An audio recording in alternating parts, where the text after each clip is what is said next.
有什么话不能总是憋在心里，闷骚是不会有好下场的。妈，那个，其实我今天看到那个男的，你师兄，他那样又在我同事面前，我就别说了，我不说了，你睡吧。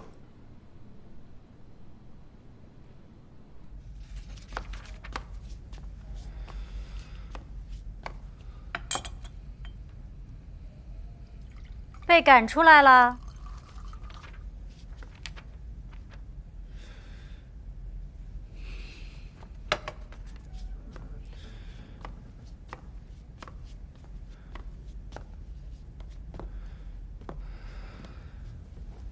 我就出来喝杯水。别装了。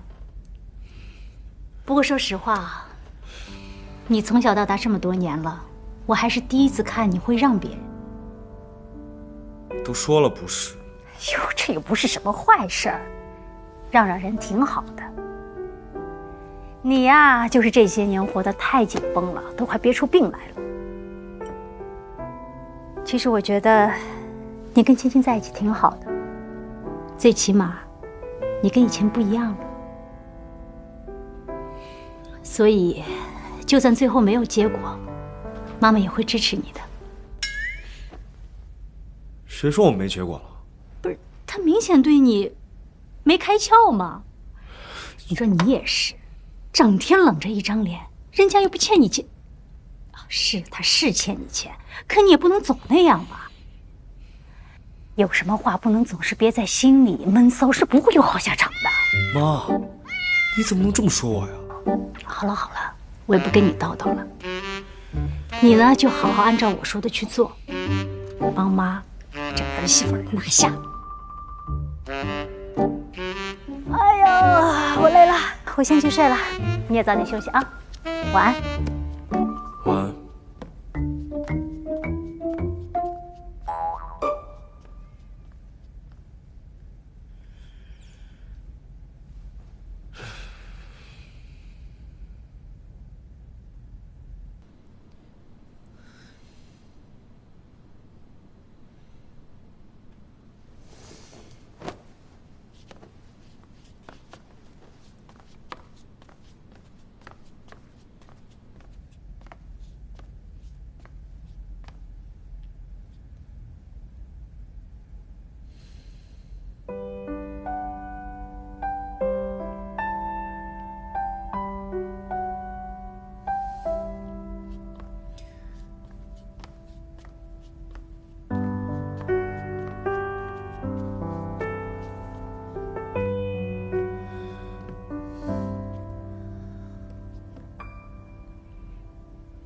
你给我好好道个歉，我就原谅你。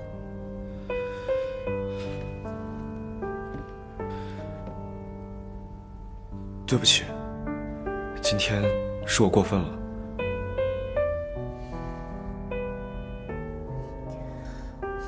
那你得给我买1个月的零食，当补偿。好，那你以后能不能别再假扮别人女朋友了？我不是觉得丢脸，我只是怕，万一是坏人，会有危险。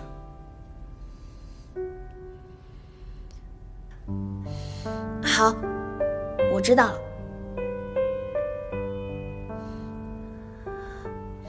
回屋睡觉吧。